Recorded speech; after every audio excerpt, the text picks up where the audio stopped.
على بالي كامل بلي شتو ترند البصل، واليوم نهار راح تجربوه معاكم. فبالنسبه لترند البصل هو انك عباره تجيبي عن بصله وديري تحشيها بالمارغرين فوالا، وديري فوقها صلصه. وحبيت تعرفوا اكثر على الترند كملوا الفيديو. فانا رحت جبت حبه تاع بصل نقيتها وزدت رحت تقبتها في الوسط ودرت عليها مارغرين. فدرت عليها كميه غير معتبره، يعني في الفيديو راح تشوفوا كميات عشوائيه. هذه النتيجه بعد ما حشيتها بالمارغرين كما راكم تشوفون. بعد رحت جبت سيلوفانيتها ودخلتها في الكونجيلاتور بلا ما، خفت لا تذوب لي المارغرين تاعي باسكو راهي سخانه. بلا ما نديرو الصلصه مع بعض. والصلصه راح نحتاجو المارغرين بكميه كما قلت لكم عشوائيه. فرحت جبتها من بعد ذوبتها كما راكم تشوفوا. خلينا نبداو الوصفه تاعنا ولا الصلصه تاعنا. راح نحتاجو البابريكا، ديروها حلوه ولا حاره هذا اختياركم. تحتاجو فلفل اسود، وراح تحتاجو العسل.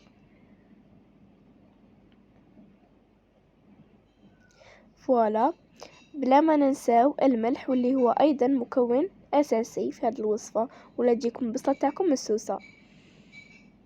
وبغيت نقولكم الا كانوا عندكم لي زارب دو بروفونس ديروهم هذا ماذا بيا، والا ما كانش عندكم تانيك تقدروا ديروا بودره الثوم، والا ما كانوش تانيك متوفرين تقدروا تستغناو عليهم، ماهمش ضروريين بصح يزيدوا لكم بنه بزاف بنين. فيا وبعد ما كملت الصلصه تاعي الان حان وقت نحركها. واي ثينك هذا هو اللون اللي لازم تحصلوا عليه. بصح حرفيا الريحه انا تعدها نحبها. وفوالا هذا هو اللون اللي حتحصلوا عليه.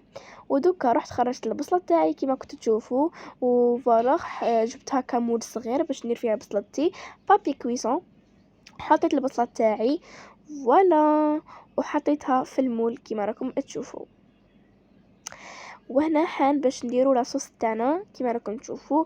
فروحت جبت لاصوص تاعي هذيك اللي درتها معاكم، وراح نوزعها كامل على البصله تاعي.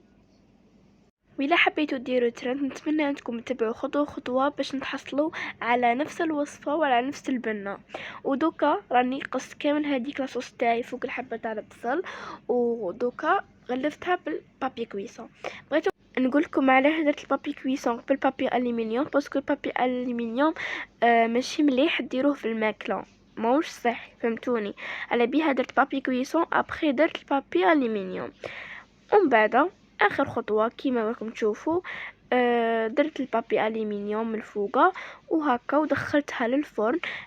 درت اي درجه ديروا اعلى درجه كانت عندكم نورمال، وخلوها لمده ساعه كامله ورجعوا حلوها. وهذا هو الفاينل.